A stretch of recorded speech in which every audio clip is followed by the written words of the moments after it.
Hey everyone, welcome again to Friday, Elevate.Strategy Live. Glad to be here. Thanks for joining me today. Really glad to see you guys. If you're here live, drop in the comments below where you're from. Would love to hear from you. It's been great since last week. A lot of activity has been happening on my side. Hope you guys have had a safe week and productive week as well. Fridays are, as I said before, always a highlight for me because I get a chance to connect with you guys. And if you're watching post-broadcast, please let me know and reach out to me. I'll be more than happy to connect with you. So today is an Ask Me Anything Friday. And so if there's any questions that you have that are popping up, please feel free to put in the chat comments below. But I have sort of three things that I want to cover today. And they're three very exciting things. And so I'll just go right into them. So three things. So number one is the Elevate.Strategy launch pad, the new initiative that I just started about 2 weeks ago.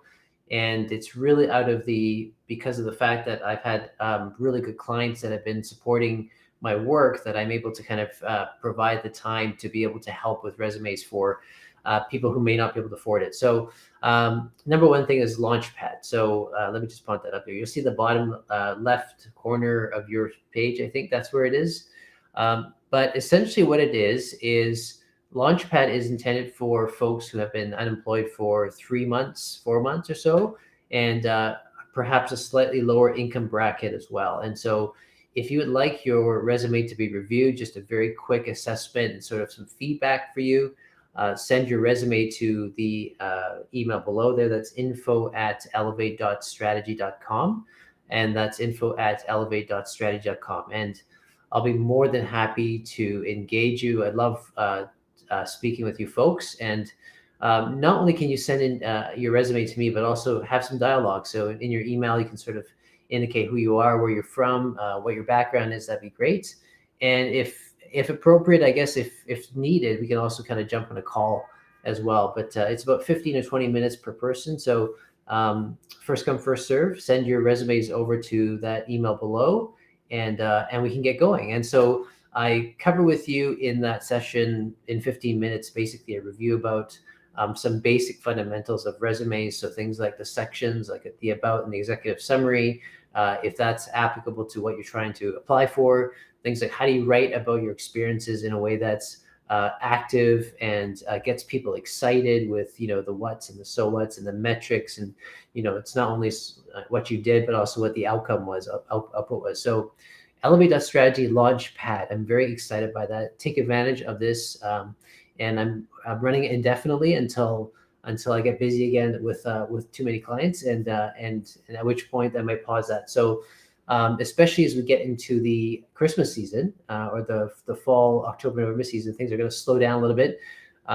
Some companies have their year end in November, and because of that, they'll do a hiring, maybe just a hiring burst for a little bit, for maybe a couple of weeks.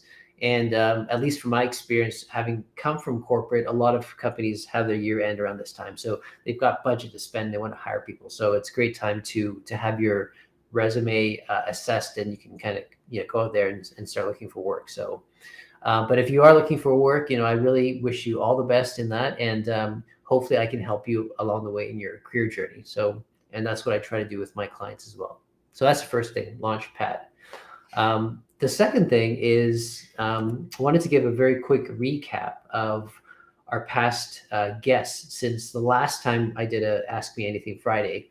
And we've had a really exciting, this is 4 weeks now. I'm looking at the guests, and I'm going to give a recap about them very quickly, about who they are, what they spoke about. And then also I'd like you to go back to the previous videos that I've done with them, and you can kind of see the full reel of what we talked about. And they're just genuine conversations. I'm still trying to work on parsing them and putting timestamps against it. But if you have any questions coming out of some of these sessions, you can ask them right when you're watching post broadcast. So we had Robert Bigler, first of all, the general manager of eBay Canada, about 5 weeks ago.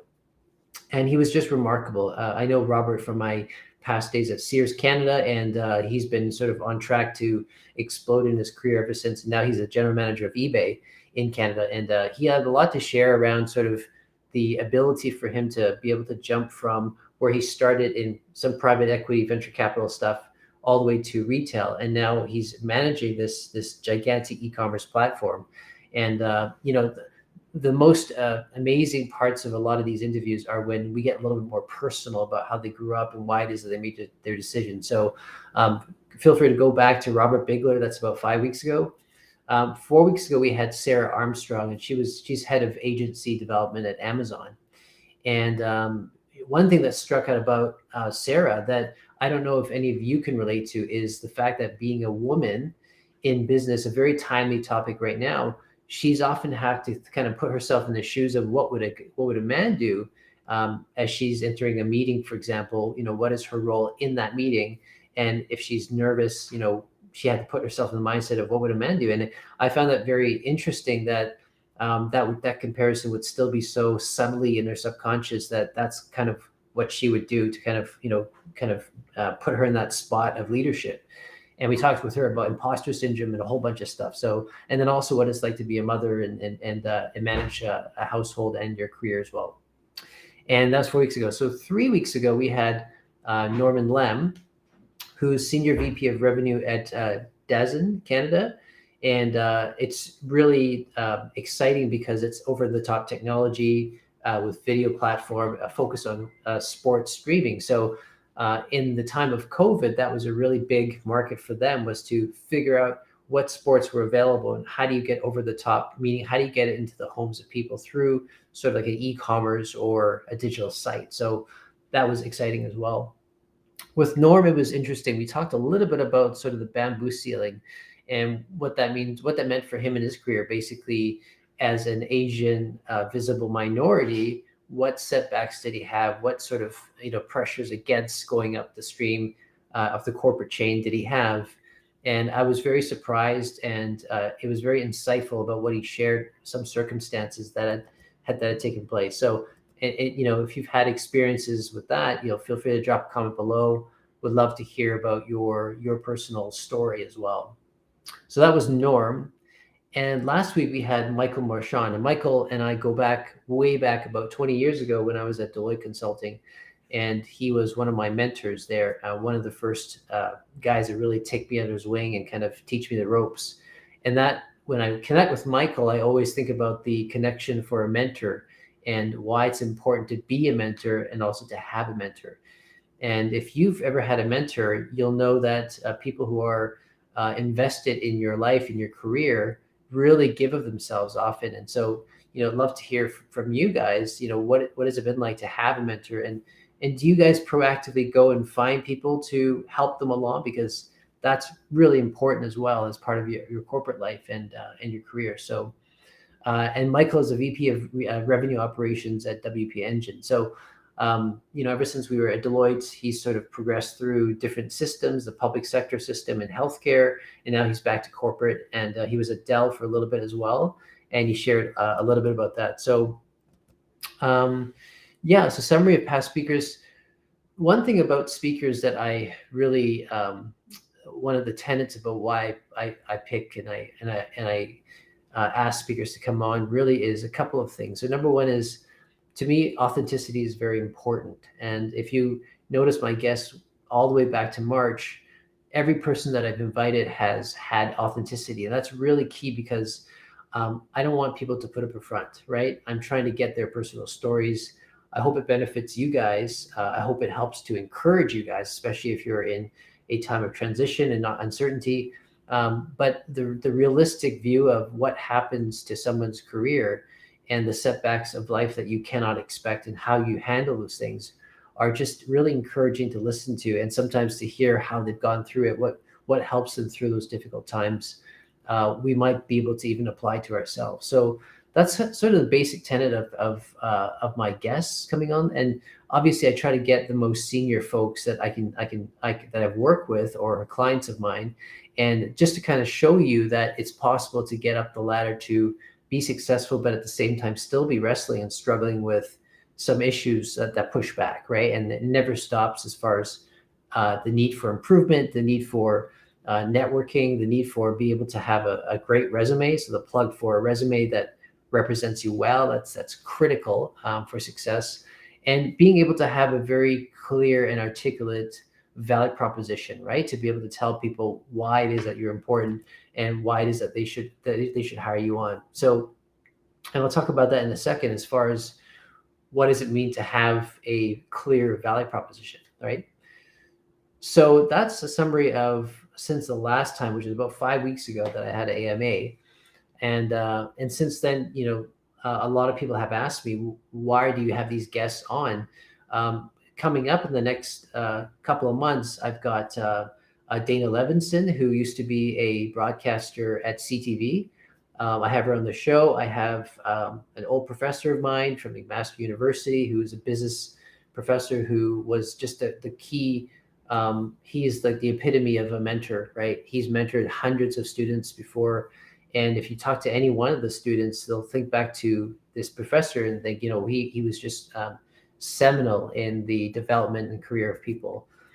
So yeah, I've got, TV personalities, I've got business professionals, I've got professors, I've got entrepreneurs, and all of them have in common a story to tell. And so that's the goal of this thing. All right.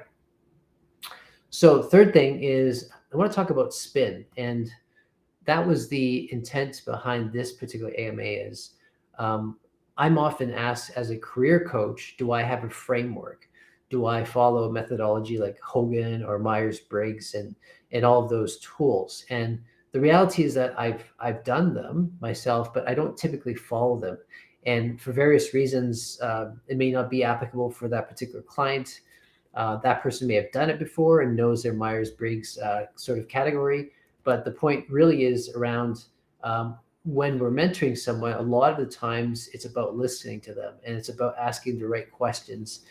And it's about challenging them with the questions at the right time as well, right? Because there's a lot of assumptions that are often made in a comment.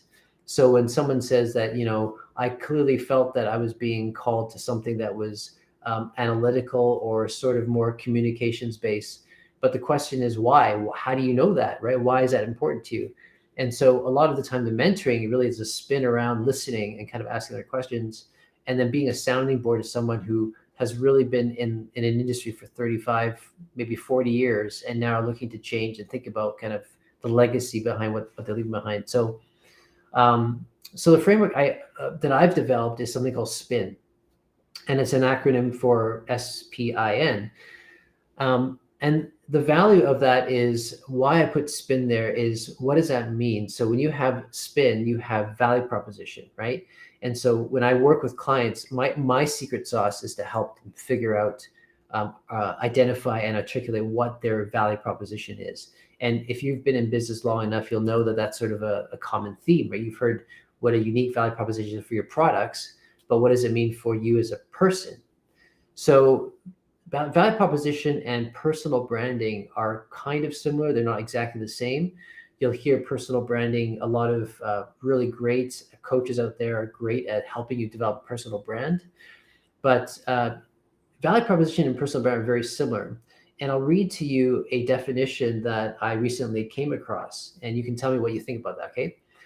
And it goes like this: a personal brand value proposition is a concise statement that demonstrates how your services solve a potential customer's problem, fulfills a need, or improves their life.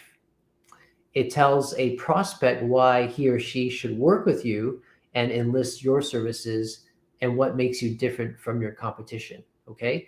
So that's the definition of value proposition / personal branding. Okay. So just highlighting a few things there, right? It's a loaded comment there.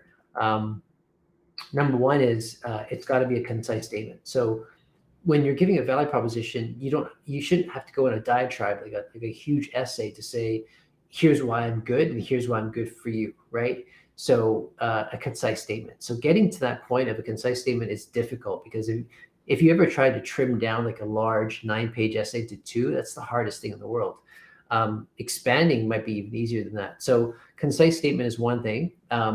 Demonstrates how your services solve a problem, right? So when you think about your particular role and what you've been doing in your career, and you're thinking about how do you articulate your value, how will you show someone that your services have solved a potential problem that's there? What problem has your role or your particular kind of area of interest solved, right? And is there a problem to be solved at all? So concise statement, being able to show what problem you've been able to solve, and then also tells the prospect why they should work with you, right? And so the idea is, what is your unique value proposition that is far above and beyond anyone else, right? Because there could be 10 other people who are good at what you're doing, but why you, right? And this goes now down to SPIN, which I'm going to talk about now, which SPIN is acronym S stands for skills. So SPIN equals value proposition. Okay, so think about that. S is equal to skills, and skills essentially means basically the tools that you bring to the table. If you're a finance person, it's all the credentials that you bring, it's all the experience that you bring with financial reporting or private equity or whatever it is. If you're a supply chain person, then you bring a toolkit of understanding logistics and operations and warehousing and all that stuff, right? If you're in industry like mining, for example, those are the skills that you bring in, is knowledge of the industry, etc. So skills is one part of value proposition. Okay, so that's one piece, and that's the easy piece because everyone knows what they've done, right? But the second piece of SPIN is P, which stands for passion.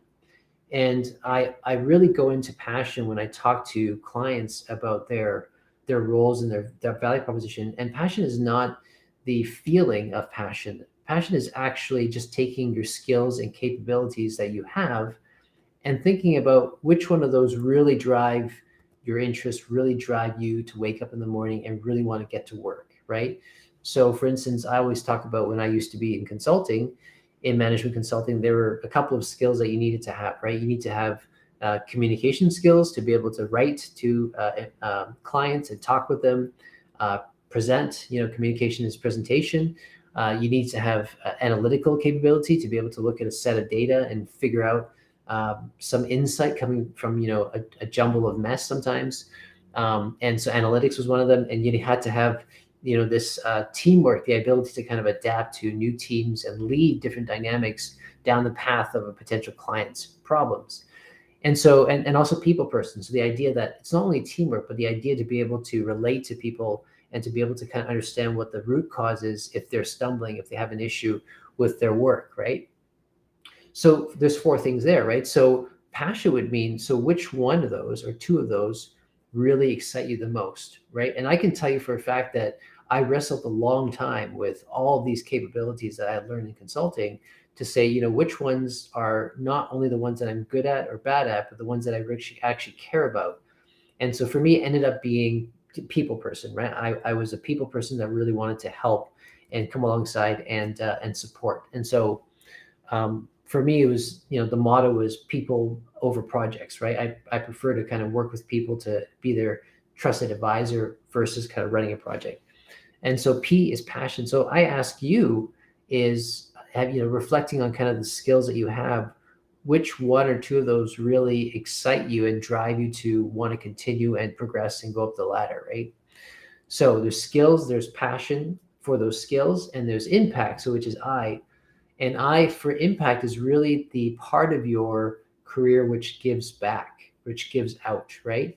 And so you can have skills, you can have passion, but where in the corporate world or in any place in the world can you have the most impact, values your skills the most, right? And those are often industries that lack a particular capability or it's weak in that, right? So a good example of this would be analytics. So in retail, which I used to be very heavily involved in, there's a lot of analysis that's involved with customers that come into the store and they're kind of what they purchase and all that stuff. So they're really good at analyzing purchase data.